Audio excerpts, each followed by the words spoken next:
guys, it's me Jenny and it's time for another commentary in which I will respond to your comments. I've just finished typing in response to all your comments and now I'm going to talk about them, so it's more of a conversation and less of a one-way street. And I've been posting a lot of videos recently. I'm in the middle of a massive catch-up because I finally put together my playlist for videos from this year and I should be over 200 videos in order to be up to date, and I'm not. So I've got a lot of videos to post and I'll be continuing to post over 7 videos a week in order to catch up for the foreseeable future until I am caught up, and then I'll be hopefully, fingers crossed, back to schedule and back to 7 videos a week. But until then, it's just going to be as many videos as I can film and upload as possible as we go. So for the next couple of commentaries, instead of doing 7 videos in a commentary, I'm going to do groups of 10 because I've been doing a lot more posting videos than I have been doing commentaries. So starting from, it's been so long that I've done commentary, starting from the videos that I last didn't comment on, which were the first 10 after getting back from Spain. So the first of those ones is I'm alive, or so many videos coming out, you have been warned, which is a preemptive thing to realising that I was so far behind. So you have been warned, guys. You know there's lots of videos coming out. I posted that on July 15th, which is over 2 weeks ago, so you knew there was lots of videos coming out, and there has been lots of videos coming out. So on that one, so many videos coming out, you have been warned video. Obi says, you're alive! Seriously, after a few weeks here and there were no videos, I started to think this is not very Jenny-like, sorry, and something might be wrong, might be really going on or have happened, but alas, there's a charismatic chatting morning bird again. Alas, indeed, are you disappointed I'm back? Yeah, I'm back! Woo! So yeah, there wasn't anything wrong at all. Literally, I just got back from Spain, and it's so hard to get back into the swing of doing videos every single day after having, I think it was 10 days off. So it was very hard to get back into the rhythm of that. And it's always hard. I found last year when I was trying to do daily vlogging, it's around this point in the year when I always start to stumble. Last year I went to VidCon, and that was 10 days again where I was not producing any videos, but while I was at VidCon I was actively filming to produce videos, so at least I had something going and then I had something to talk about when I got back. So I had 20 or so videos that I could post from that experience, while my trip to Spain was literally a nothing holiday. It was basically an internet-free holiday, and as you guys can tell and will mention in this video, I only actually managed to get 2 videos out of that. I didn't have any post-thoughts or pre-thoughts really, so that's part of the reason why I'm so desperately behind, but I am seriously determined this year to get to 365 videos by the end of the year. That is my target, that is my goal, and I'm really determined to try and do it, even though at this point I'm about 30 videos behind, which means that I need to post an average of about 4 videos a day for about 4 weeks in order to catch up. So yeah, I'm sorry, lots of videos coming out, but as I said, for the foreseeable future I'll be doing about 10 or so videos per commentary, and we'll go like that, so that way I've got an idea of being able to keep up with it. KSJ says on that video, well then, it's a good thing that I love your face, borrowed the phrase from Philip Franco, who is awesome, but ironically now he's on vacation for 2 weeks, so he doesn't know when you'll get to see them. They're on the internet forever, there's no rush, it's not homework, you don't have to watch my videos, at least at this point in time, especially with this wave of catching up. I genuinely don't expect any of you to watch any of my videos. I am posting them for me and for my personal target of getting to 365 videos in a year. None of you have to watch, none of you have to comment. It is not compulsory by any means to watch any of my videos. I'm doing it entirely for me in order to catch up, in order to get to my 365 in a year, so I can say that I've done it. Next year I will not be attempting daily vlogging. It's a lot of stress, it is a lot of pressure, and it's all pressure on me. I know it's none of pressure from you. You guys will be happy if I posted once a week or not at all, but for me I really want to get to 365 videos this year, but not next year. Next year I will probably stick to the things that I really loved from this year, so D&D shows, probably still doing movie reviews because I like doing those, Naked Truths because they're incredibly easy to film, commentaries will probably still be a thing, and random videos, but it'll be a much more limited schedule rather than trying to post 7 videos a week. And at the moment, as I said, more like 20 videos a week. We'll see how it goes, I don't know. Nathan Lyle says, "You're alive! You're alive!" Now, tell me what Ninja's prediction, Green says, "You just see the word out there. Anyone who fall enough to threaten my family, vengeance will be mine." I love Mushu from Milan. That's just like my slang. I am alive. I live. I live. Hopefully you're not comparing me to Frankenstein's monster, but I get the sentiment. Thank you ever so much. Red Sky Black Bird said, "Do it! More videos!" I hope you guys are satisfied as being continual posting. Going on a sunny Spain part 1 video where it's just lots of rain. Red Sky Blackbird says, "Poor Mr. Bird, he waited for the waitress to get him a cappuccino and he never got one, so he left." Yes, there's a lot of sparrows in that cafe. There was a lot of birds hopping on the beach. They were just fun to watch. Me and my sister were stranded there while the rain was literally, you couldn't see like more than about 20 feet in front of you. It was such heavy monsoon rain. Once it quieted down a bit, me and my sister headed on our merry way. But yeah, it was just desperately trying to stay not horribly wet. But yeah, the sparrows were very entertaining. They were a good sort of sparrow. KSJ says rain is often a spoiler on a vacation. It is. I've posted videos before saying, you know, defying the English sentimentality of hating rain, and I think I did a video a couple of weeks ago, or maybe a couple of months ago now, which was summer rain with me splashing around in the garden. I do enjoy rain, I really do, especially storm rain, especially warm storm rain, which it was in Spain. But the whole point of me and my sister going to Spain was to have a nothing holiday. The whole point was to literally sit on the beach and do nothing, and read books and do 0 activities other than sitting on the beach, sun creaming and reading books. That was the goal of the holiday. And when it's rainy, you have to be active. You have to go do things to stay warm and to not get too cold and not let the rain get you down. So we did do a lot more walking. We did a lot more hanging out in the hotel room watching NCIS than we intended.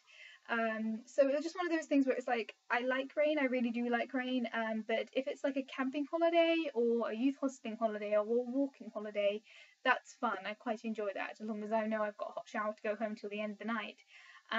When it's a beach holiday, it's really sad. But there we go. And Ethan says, Elfan? I'm sorry if I'm mispronouncing your name. I've probably talked to you before, I'm sorry. My bad. Says, "For weather like that, you should not have left England at all." Good point. Although heavy monsoon rain is relatively unusual in England. We tend to get mizzle that lasts for days and days, at least in my part of England.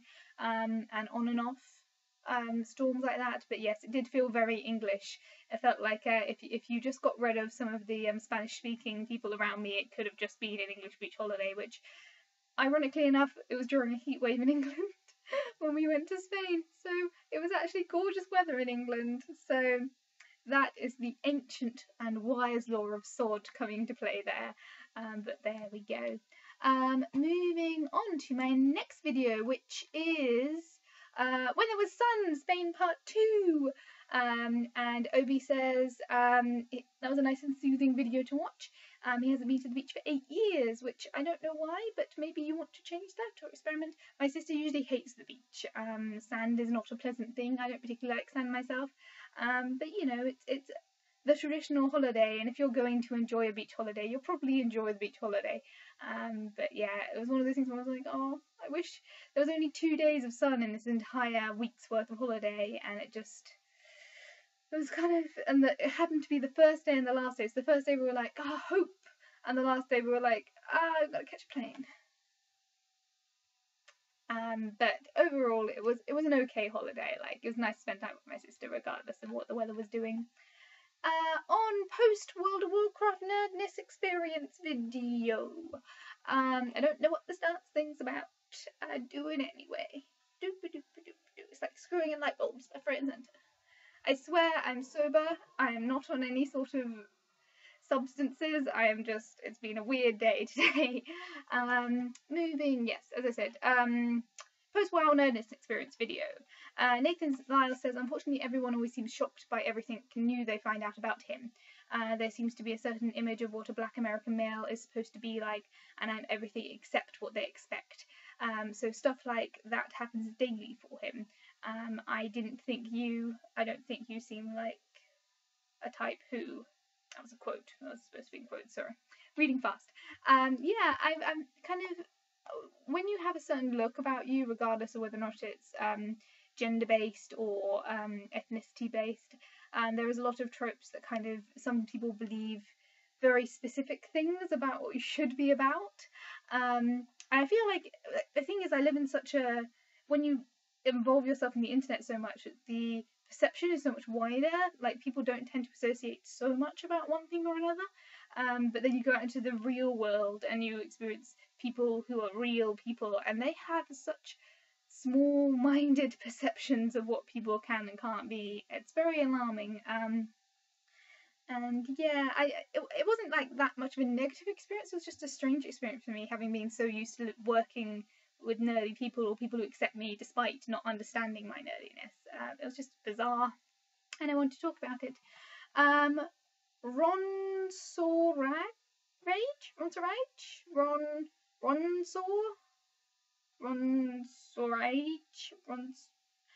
sorry, I'm terrible at pronouncing names.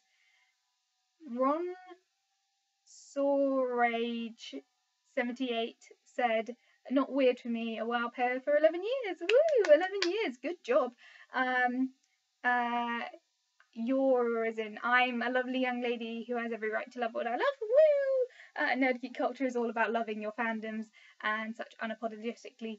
And as far as world goes, check out Chris Mentezen's Geek Is opening to the BlizzCon a while back. I've added that to my to watch list. I've got a lot to watch. There's so much media out there. Like, Hank Green just did a video on, he went to Comic-Con and he was alarmed by how much media there is out there. There is so much media out there. I am trying desperately so hard to work through the physical books in my bedroom, in order to sort out where I want them to go, whether or not I want them to go to upstairs into the attic, or stay downstairs, or go to charity, or go to friends. And that's just the stuff that's physically in my room, not counting Netflix, which I've discovered there's Gilmore Girls, and it has 7 seasons. And I'm like, oh my gosh, and I want to rewatch. I've just finished rewatching Moonlight again, which I know is a crappy series, but it's just my go-to, like, I want a crappy series. I just finished watching NCIS LA, which I know is terrible. I just wanted to melt my brain for a couple of days. I've just finished watching, there's so many things that are in the back of my brain. I'm like, I want to watch that, and I want to watch that. I'm like trying to chip off little parts of my things. Like, I'm finally watching the DVDs that I got for Christmas last year. Finally. So I can put them on my bookshelf, because I don't put anything on my bookshelf until I've watched all the behind the scenes. It's a weird OCD thing. I am rambling. I am so sorry. This is why I film in low definition and with terrible audio quality, so I can ramble. But yes, I'm trying to tick off things in my life that I have to do, and the list keeps getting longer and longer, and I don't know why, because things are moving. Like, I have physical space in my room now, which I've never had before, but at the same time I'm like, there's still so much more to do. And people say, like, I keep on hearing I should watch Stranger Things, or yeah, Stranger Things is apparently amazing and it's a must watch, and I'm like, but I still have this to watch and that to watch, and I still haven't finished watching Downton Abbey or Vikings or like, so many things. Anywho, World of Warcraft BlizzCon video from Chris Mentezen. I put it in my to watch list. I will get round to it when I do. Thank you, and lovely to meet you. I will try and learn how to pronounce your name before next time you comment. Moving on to Trisha Hirschberger's Naked Truth response on health issues. I didn't have any comments, so I don't have to commentate. Woo! And also Trisha Hirschberger's response to Game of Thrones. Again, no comments, so I don't have to commentate. Yay! On to my Allura music video type thing, cosplay video. And thank you all for your amazing response. That's nearly got 71 views. Good job. And thank you to everyone who's been on that video. It was really fun to shoot, and I'm really proud of the cosplay. I'm really proud of that video, and it gives me hope to maybe make some more videos of that type in the future. Maybe not cosplay videos, maybe dance videos. I don't know. I will work it out. Either way, I was really happy with it.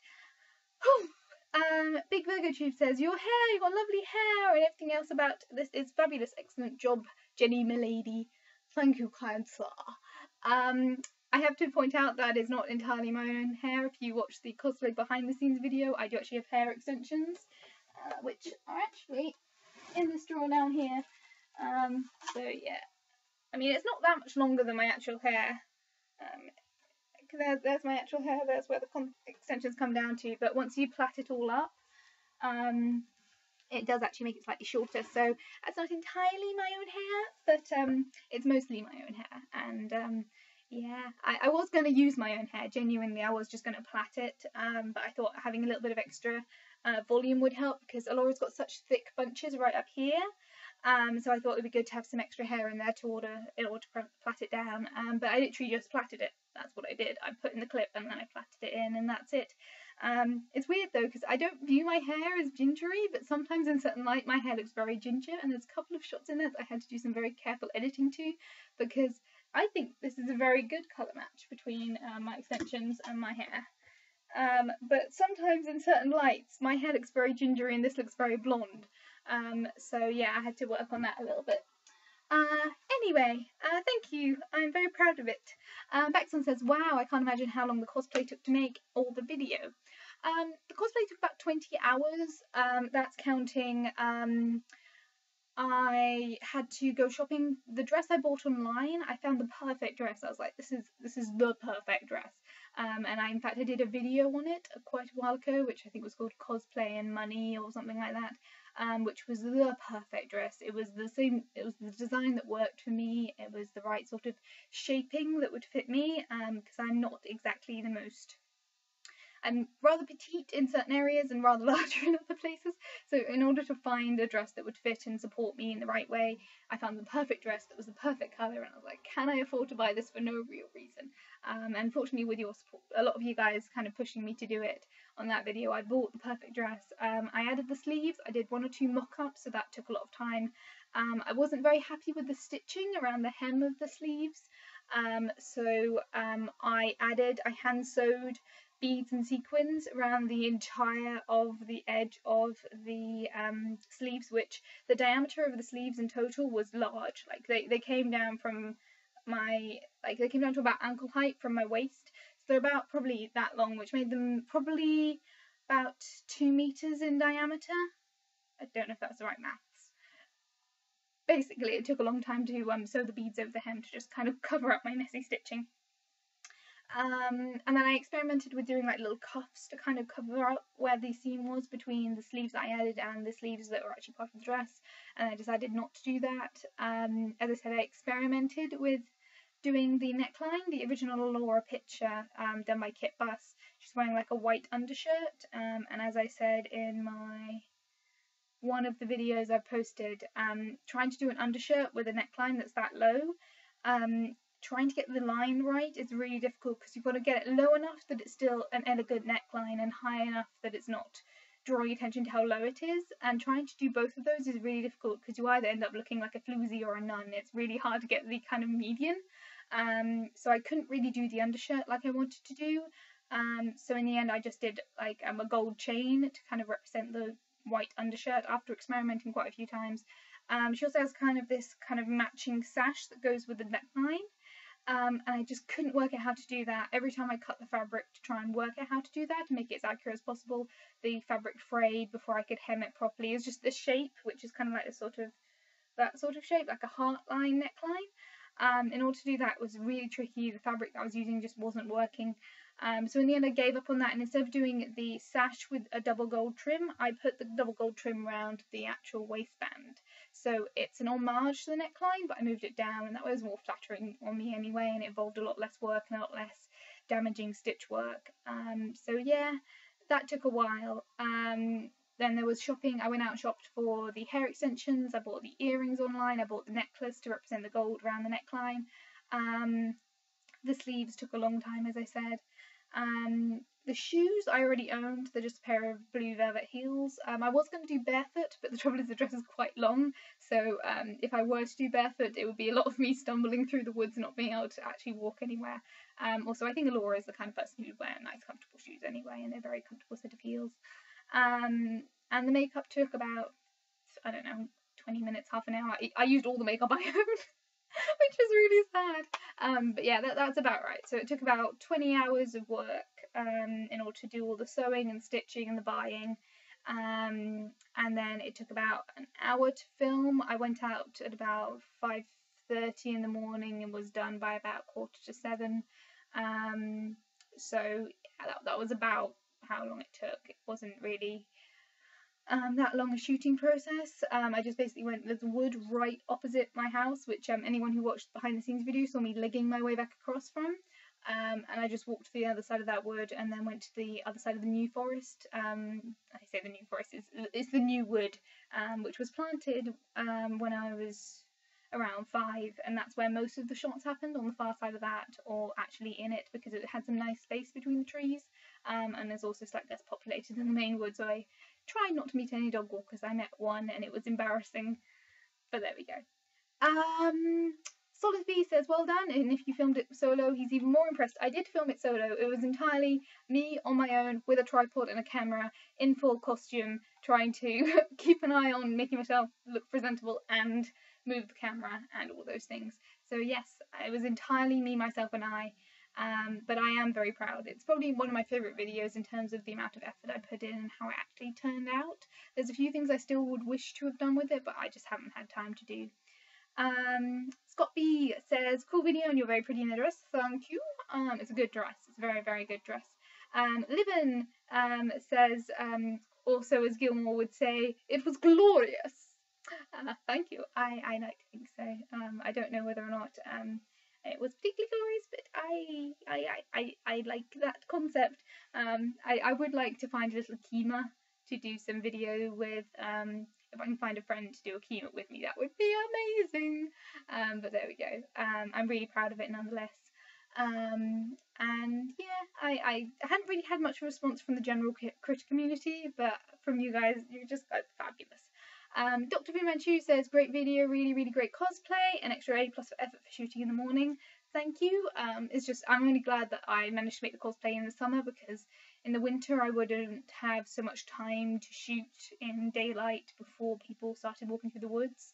Like in winter it would be 7, 8 o'clock before it's daylight, and by that point the woods would just be full of dog walkers, and I would not have the courage to do that. So yeah, and I'm glad that I managed to finish it during summer. I think it'd be more challenging to do cosplay videos in the winter just because of that time allowance versus people outside. But thank you.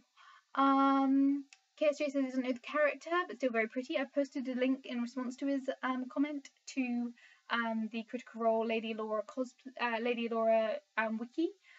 So if you want to read up on character, you can. It's a lot of dedication to watch Critical Role because they are such long episodes. So, you know, if you want to watch Critical Role, please do. It's an amazing series, but it's not for everyone. I understand that. But you can appreciate the cosplay without knowing the character. So thank you. Taurus Times, a lovely tour. Said, fantastic job, Jenny. It was amazing. Thank you for getting me to Critical Role. I've spawned some Critical Role fans. She's on episode 40 or something and loving every second of it. Yay! Yay! I would love to see you do some Critical Role fan art tour, because you're amazing at art.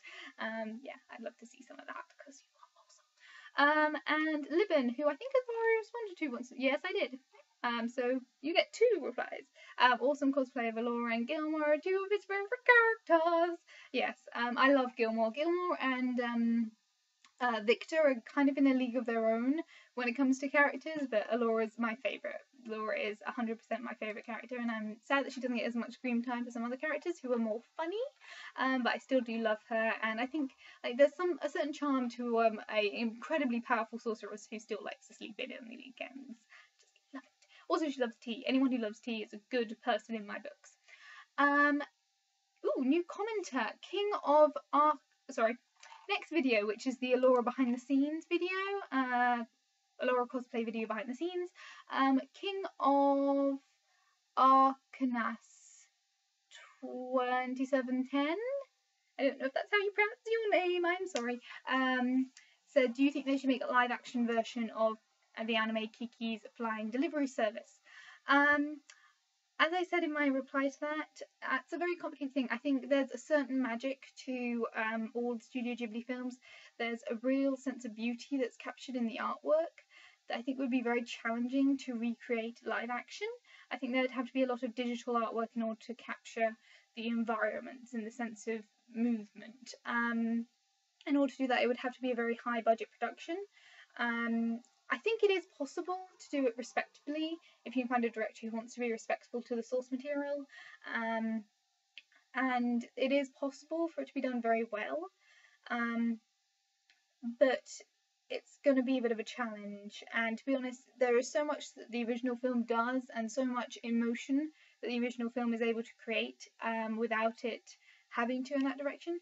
The other thing with Kiki's Fine Delivery Service is it's one of those complicated animes where it is an anime, it is Japanese heritage, but it's got a very Western feel to Kiki's Fine Delivery Service. The way that they design some of the signs and the way that they design the town that she moves to is very European. It's very French, German, Austrian-like to me. At least that's how I saw it. The characters are very European in appearance.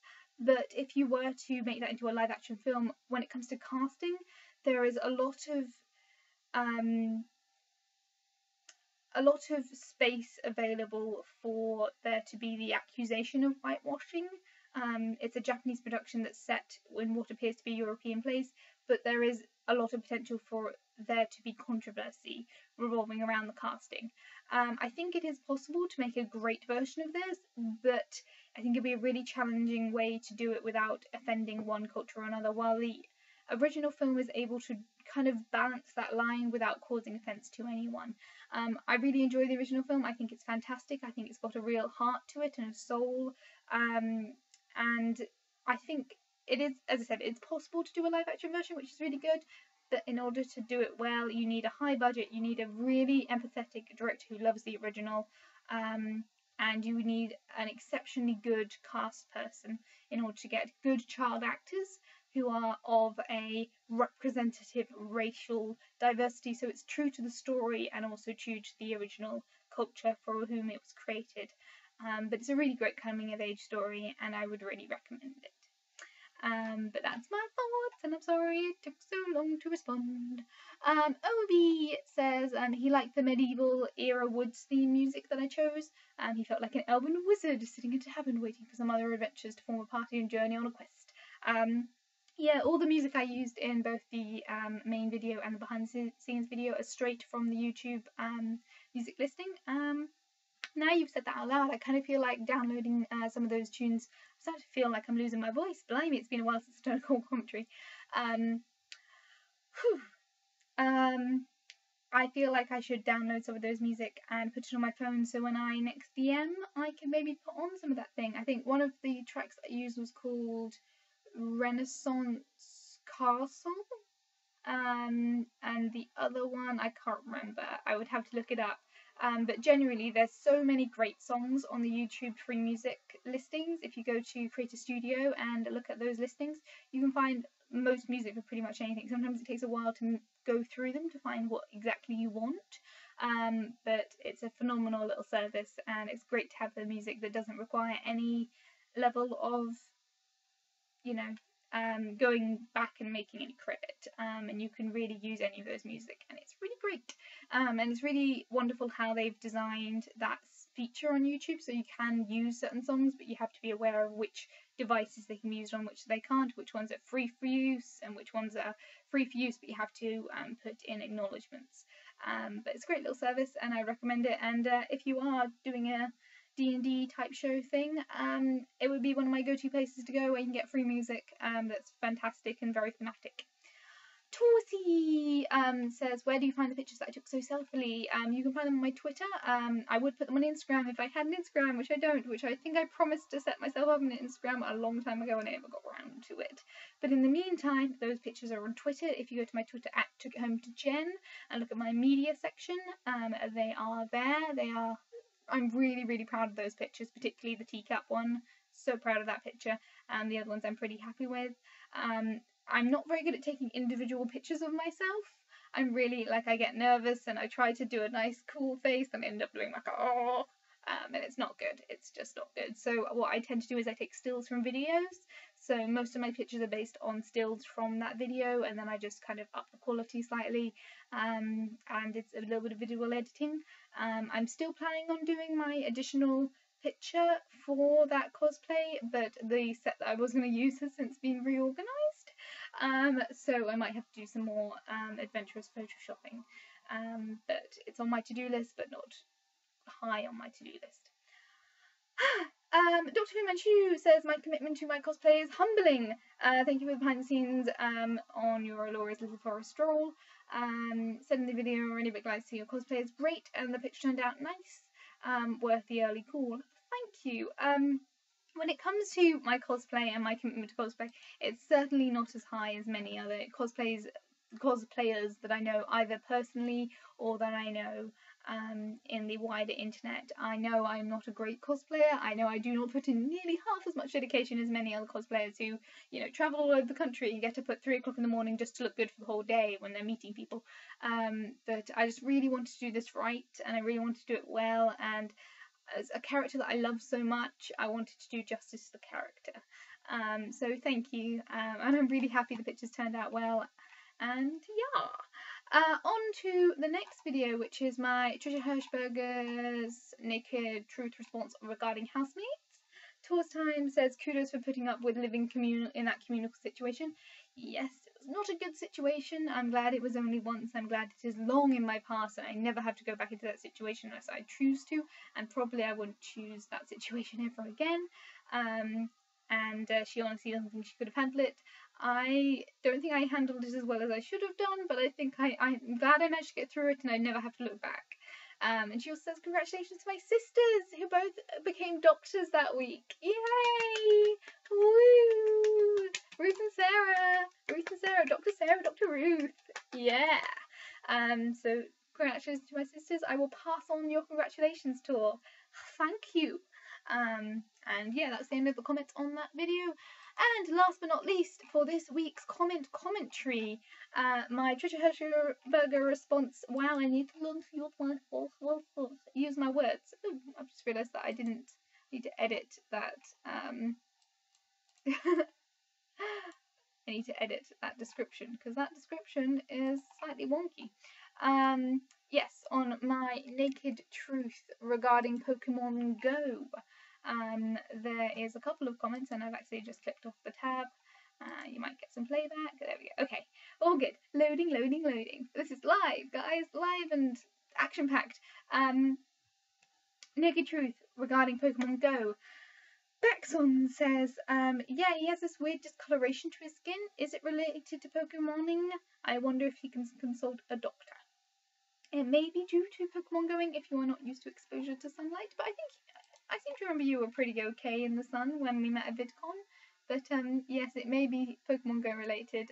If in doubt, wear some sunscreen or sun cream. Might be a good idea. But you know, if the condition gets worse, maybe consult a doctor. You'll see how it goes. Tor says her first session of D&D was happening at the same time Pokemon Go came out in Canada. And as an avid Pokemaniac, it was painful to wait to start playing the game until after her D&D was over, but D&D was super awesome and totally worth it. Yeah, this as I was saying earlier, there's so much media out there, there's so many things to enjoy and so many things you can nerd out about that right now it's a time of suffering because there's just, you can't do everything, but you want to do everything.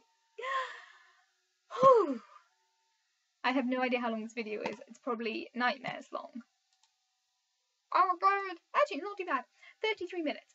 Anywho, so for those of you who watch these commentaries a lot, because they're long and because I ramble, I tend to put a secret word at the end of the video, so I know who has watched to the end, because I like to know who's insane in this world, and give credit where credit's due. So today's secret word of the day is going to be...